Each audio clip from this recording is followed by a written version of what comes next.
Our next speaker is Stephanie Gunning. Stephanie is the co-author and or ghostwriter of more than 25 books published by major publishers, and that includes a lot of best-selling books out there.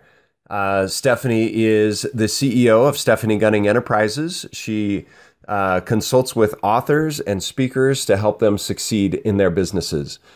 She's also the founding senior partner of Lincoln Square Books, which is a 28-year veteran of the publishing industry. So we are so excited to hear Stephanie speak of the Gratitude Solution, a simple plan to increase your health and well-being.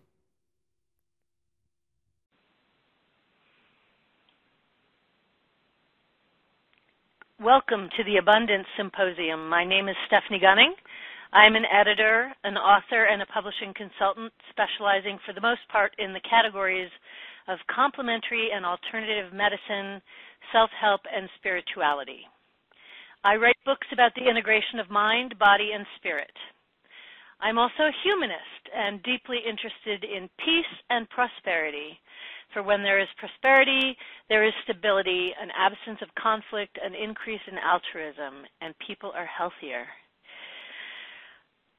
A decade ago, I gradually made a discovery over a period of several years as I was doing research for different writing projects that I was working on.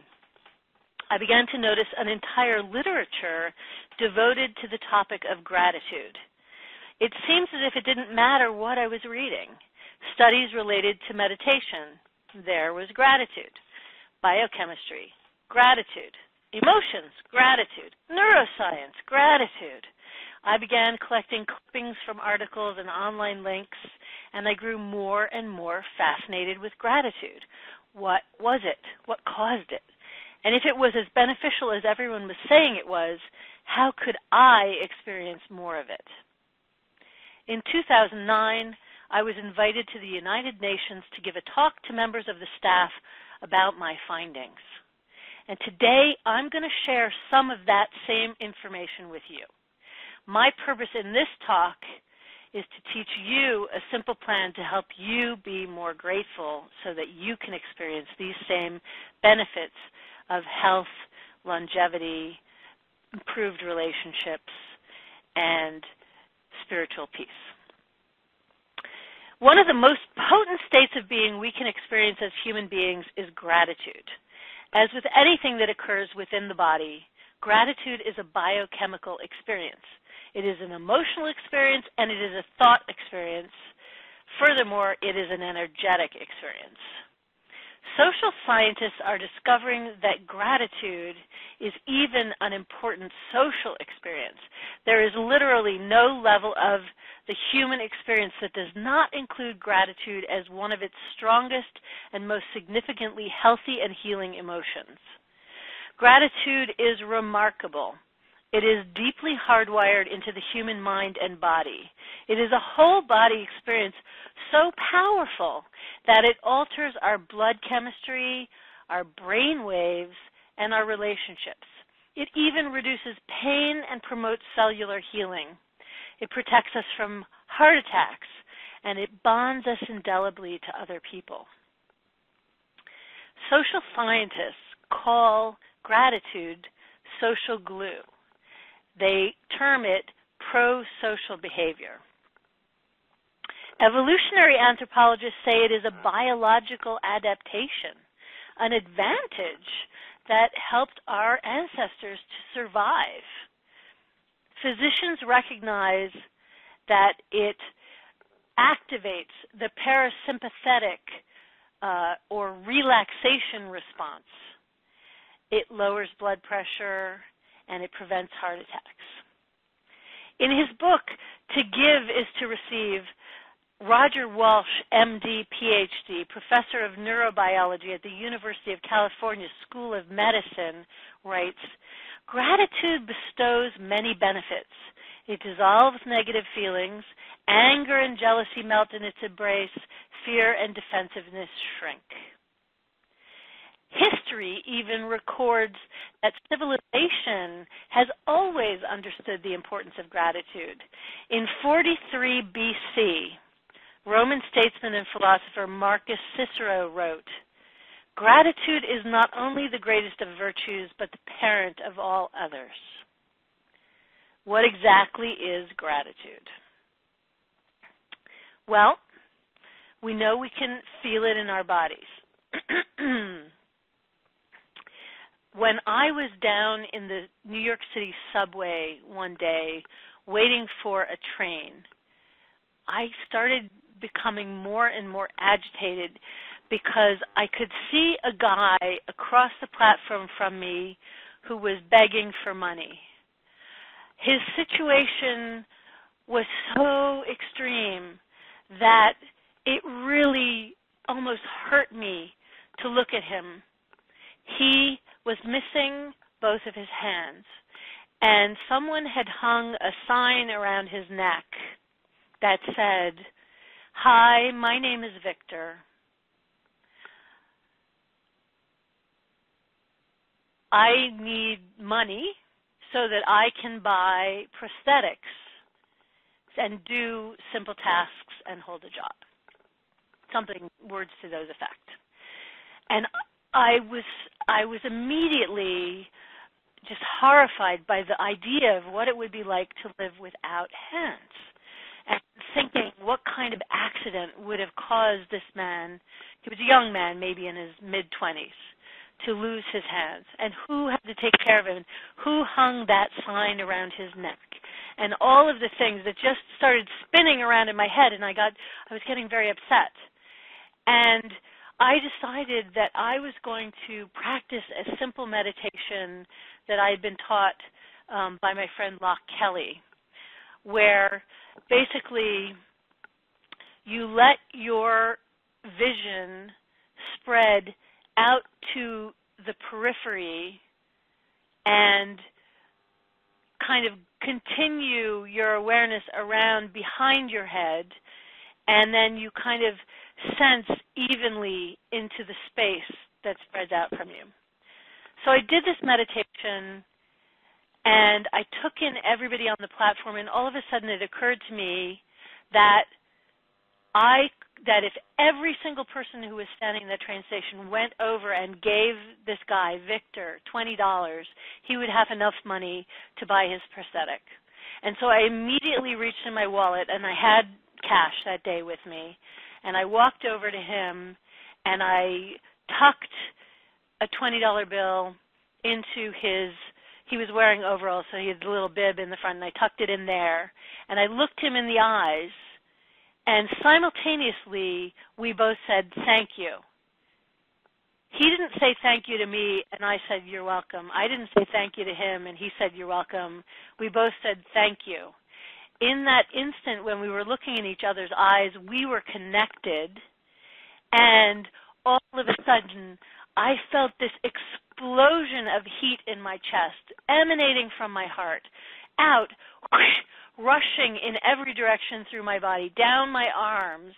Tears welled up in my eyes, and I was just flooded with chemicals and thoughts and feelings, and I was at peace. All of the turbulent thoughts and the horror of thinking about the problems of this man's situation disappeared. The train came, I got on, and as I stepped into the train, I looked around at everybody, and I looked them all in their eyes, and I was one with them. And all day long, I felt this incredible kinship with other people. So this is the feeling of gratitude. So evolutionary biologists say that gratitude enables us to recognize the benefit that is conferred upon us voluntarily by someone who is unrelated to us. It's not a member of the family. It's not an obligation. It's not something we expect. It's surprising. When we are surprised by the voluntary gift or giving, the conferring of a benefit to us for no other reason than that it was done, this is the feeling that arises in our body. So this feeling connects us to strangers. So just think about it. When you have a family, there's already a sense of loyalty there, right? you expect that they'll have your back. I mean, whether they do or they don't is a different matter, but there's a kind of it's almost like a promise. We are kin. We take care of each other. That's what families do. The same is true when you're in the workplace. There are expectations put upon you, and you expect things of other people. But strangers, no. So why, think back to the Paleolithic era. I like to say when Ug met Grak, or when Grak met Mog, on the street. Meeting a stranger was a risky proposition. The big question would have been friend or foe, safe or dangerous. So if resources were shared without any obligation to do so, the gratitude would arise and reciprocity would occur. An alliance could be born, a friendship. The feeling that occurs in our bodies when we are the recipient of voluntary benefits is a chemical reaction that alters our thoughts, emotions, and physiology, like that rush of heat emanating out of the heart. It floods us with chemicals that create memorable and loving bonds. We know why this is biologically healthy for us. Social connection is one of the most important predictors of longevity and mental health. The Mental Health Agency lists 10 factors of mental health, and 3 are connection, positive feeling, and taking care of our spirit, which I'm going to call relationship with yourself, with your higher self. And I would say that gratitude is related to all 3 of these factors. One of the most important social science discoveries is that a person who experiences gratitude from something, this benefit that was conferred upon them, actually becomes more altruistic and giving and generous for a significant period of time.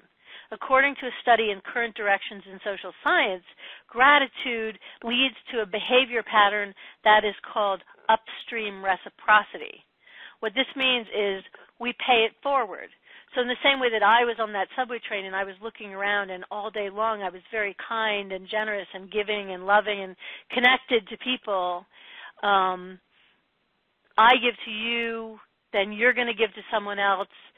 Each time somebody experiences the generosity, a ripple goes outward, and everybody becomes more altruistic and giving. So the human brain is fascinating. It has a tremendous ability to learn by emulation. We need this as children. This is how we learn to do really basic, simple stuff that human beings have to do. Some of our motor neurons are called mirror neurons, which means we literally can imagine when we're watching something that we're doing the same thing. This lets us copy patterns of behavior and imprint them into our own neurobiology, into our own bodies. It's like when you go to a dance class and you watch a dance teacher do a step first, and then you're able to copy it and follow the same pattern with your own feet. These neurons also give us the ability to empathize with other people. So one brain study with a SPECT scan found that when 2 people are hooked up to scanners and one person is watching the other person have an experience, both of their brains are lighting up identically. Think of any movie that you ever watched when you suddenly felt totally sucked into the scene and you started crying or laughing and having an emotional response. This is that empathetic experience. Or if somebody tells you a story about how they fell down and hurt their leg or their arm and you suddenly feel like you have a pain in your arm, that's your mirror neurons at work. That's the empathy that is built into your biology. It enables us to be compassionate. It enables us to experience gratitude. So when they look at the scanner of the 2 brains of the people, the one having the real experience and the one the other one who's imagining having the experience, the brains are literally lighting up on the scanner in the same identical pattern, right?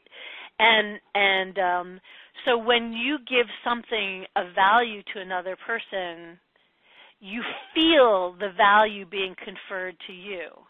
So when I gave the $20 to Victor and my heart exploded with gratitude, it was because I could imagine, I put myself in his shoes.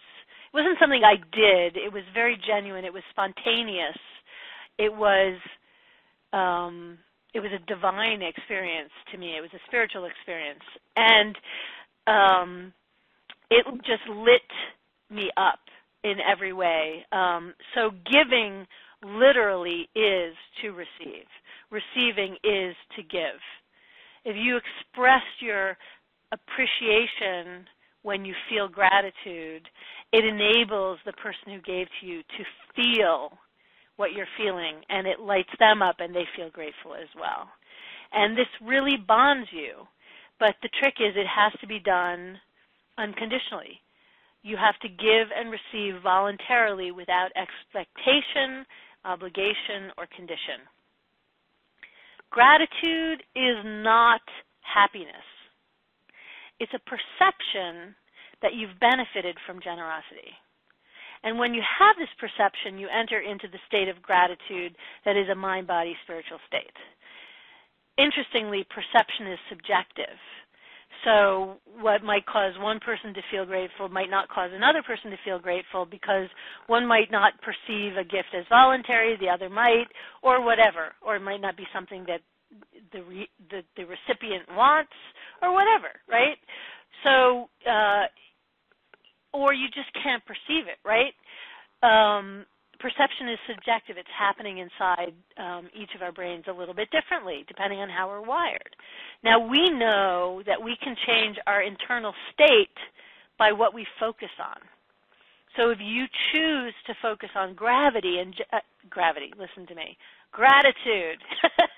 and generosity, then you're going to see more of it. So that's the first step in your plan. You have to begin observing it. When you see it, you will begin wiring your brain to perceive more of it. Now, other people's actions, no matter how much we wish they were, are not under our control.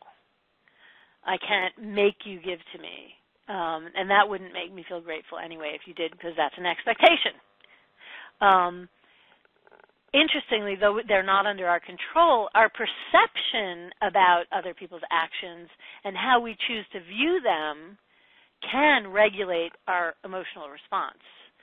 So if you can release your expectations and you can view people as giving and generous and ignore when they're not, you're going to begin to see that your emotions feel more grateful. It's going to be working for you. It's going to begin to alter you on the inside in a very, very healthy way. One more thing that's quite interesting about this, you cannot fake gratitude. People try, but the human mind can read it on people. So you can recognize sincere, genuine gratitude. If somebody says, "Thank you so much," la da da da da da da da, and you think that they're, blowing smoke up your skirt, that's because you're sensing that they're not genuine. And that is not going to make you feel very good as a giver, by the way. No, they may be sincere, or they may think they're being sincere, but we are wired to recognize it when we see it. On the level of our biology, gratitude is the state of being when it's a non-kin member. So even though we do appreciate the things that our families do, we're just not surprised enough by them. However, you can engender this in your family by doing surprise, unexpected things, right? So the element of surprise is definitely key here. Doing something when you weren't asked to do it, or when you had not promised to do it. Doing something that the other person really, really likes, even if you don't like it yourself. That is enough to initiate a state of gratitude, because that is not required by the kinship bond. So physically, what am I talking about? Gratitude. It gives us more vitality and energy. It improves sleep quality and duration. It lowers blood pressure. It prompts the relaxation response, which is the opposite of the stress response. So when you feel fight or flight, that is the stress response. You've got adrenaline. You breathe shallower and faster. With the relaxation response, breathing slows, you calm down, you feel a little, yummy? What's the word? So it reduces the effects of stress. In studies on people with chronic pain who take medication, they've discovered that gratitude lowers the required need for pain medication. They've also looked at people with depression, and they've discovered that it reduces some of the symptoms of depression. And depression is also a whole body state, by the way. It's a confluence of pain, fatigue, anxiety, and a bunch of other things that make life really painful. So people who feel gratitude, their depression is lifted. It boosts the immunity. And actually, that's a great thing about the parasympathetic response, which you can actually achieve through meditation or lying on the floor and doing systematic, tensing and releasing, and you can get benefits that way too, but it's not the same as gratitude. Gratitude also lowers cortisol levels. Cortisol is one of the stress hormones, and it's one that's very, very keyed in to weight gain. And if you want to lose weight, this is good news, because gratitude can help you with weight reduction. I feel like I'm missing one thing I wanted to say. Oh, yeah. So there was a study done and reported in Spirituality and Health magazine. They studied people who had received organ transplants. And usually when you receive an organ like a heart or lungs or a kidney or liver or whatever, you have to take an immunosuppressant medication so that your immune system doesn't reject the organ. So these post-surgical recipients of these organs were divided into two groups to test the theory of whether or not journaling about gratitude would have a physiological benefit. The first half simply recorded every time they took their immunosuppressant medication. The second half, when they would record in their journal 5 things every day that they felt grateful for, and the reason why. Like, I feel grateful to my teacher for taking an extra 15 minutes at the end of class to explain how to solve math problems to me. That's it. Nothing more complicated than that. Within 21 days, the ones who tracked the reasons why they were grateful had a 25% increase in happiness, according to the measures that were being studied, and needed less medication. So we now have enough information to put together that simple plan for you. The gratitude solution is what I'm calling it. This is to help you increase the amount of gratitude that you perceive and feel. It's to help you to perceive more reasons to be grateful so that your mind begins to see them everywhere. And these are incredibly simple things to do. So first, we're going to invoke the upstream reciprocity situation.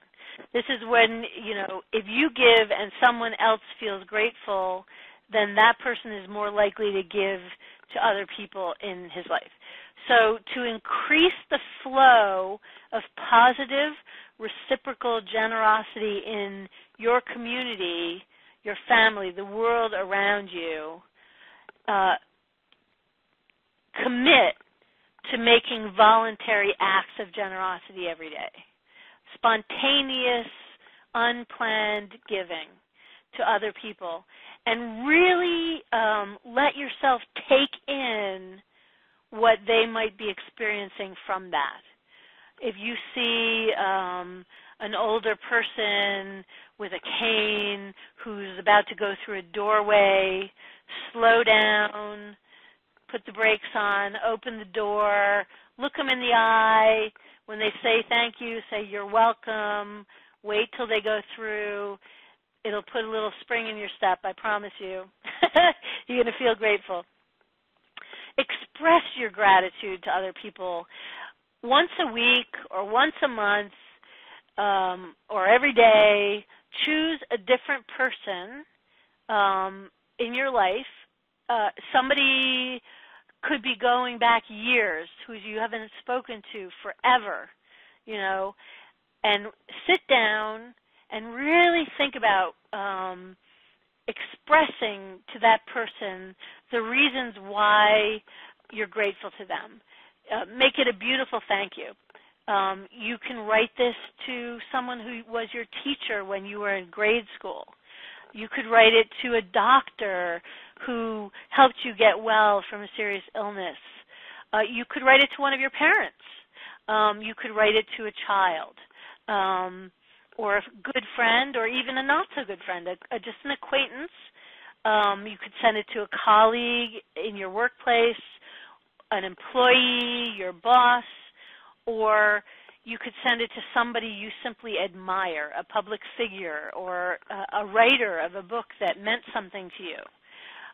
Tell them the reasons why you're grateful. Be extremely sincere and genuine.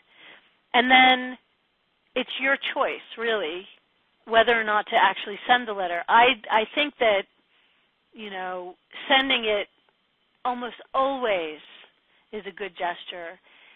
And as you do, you can really imagine what it would be like for them to receive that letter without expecting it, to just know that somebody out there has been thinking about them. I once gave a talk at my college during one of the, every 5 years there's a reunion. I gave a talk, and there was a young woman who had slipped into the back of the auditorium, and she listened to me, and she had been on the throes of making a decision. And what I said helped her make her decision. What she didn't know was that before I gave that talk, it was one of the first times I ever spoke in public, and I was very, very nervous.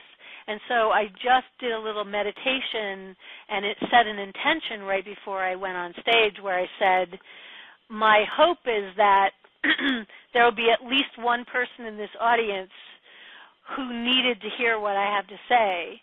And literally within 24 hours, this young woman, about, 21, 22, sent me this message by email. I don't even know how she got my email address, and basically said, thank you, I wasn't supposed to be there that day. I snuck into the room, and basically you helped me.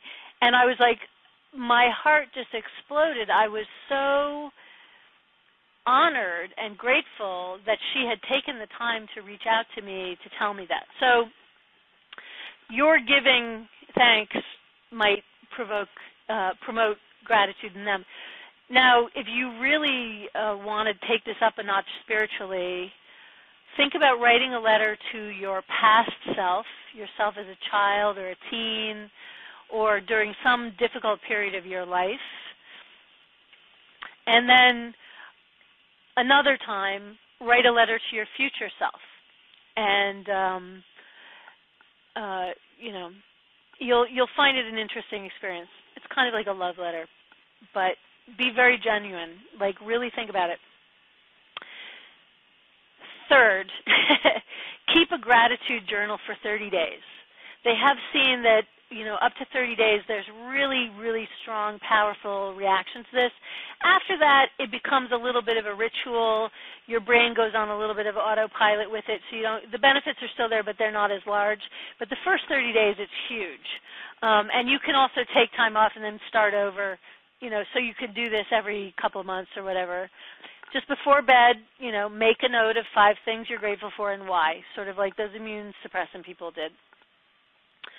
Okay, so fourth. So those mirror neurons that work when you're looking into another person's eye actually also work when you look at your reflection in the mirror. Your brain thinks it's a different person, and when that person speaks to you, you hear it as if somebody else is talking to you. So look in the eyes at your reflection in the mirror and tell yourself, I'm grateful to you for taking the time to go to the gym today. I'm grateful to you for having a green salad instead of French fries with dinner. I'm grateful to you for making sure that I went to bed on time. I'm grateful to you for taking time to meditate today. I'm grateful to you for your terrific sense of humor. Your brain will receive this and give this, and it just is very, very healthy. It invokes gratitude. The last one I actually think is something that people really think of normally when they think of gratitude. It is so healthy to eat in a state of relaxation and gratitude that if you can stop for a moment before you eat and say grace, this will be very beneficial to your ability to absorb your food, to enjoy the taste of your food, to enjoy the company that you're with, and just kind of slow things down and really make that a very nourishing meal, not only physically, chemically, because you're eating and taking in vitamins and minerals, but because of the spiritual aspect of this. So you can thank God or the universe or nature for filling your belly, for providing for you, it's a great acknowledgement of your safety and your security. It's a benefit that is in the world around you, and some people struggle so, but when you have, when you're given enough and your needs are met, to be thankful and say thank you is very helpful. You can also take a moment to just honor mentally all the chains of events and people and creatures that had to contribute something to bring your food to the table. This could be the honeybees that pollinated the flower on an apple tree so that the fruit could grow. It could be the farmer who picked the apple. It could be the trucker who drove it to the store near your home. It could be whoever prepared that apple and made a beautiful pie for you to eat or sliced it, for you. Focus on that, and you will begin to feel this tremendous sense of connection and gratitude for being part of something larger than yourself. And you will feel safer, and you will begin to wire your brain to see gratitude everywhere. So that is the gratitude solution in a nutshell. And I hope you play with this and experience it and explore it. I'd love to hear from you, and I wish you well. Thank you for your time.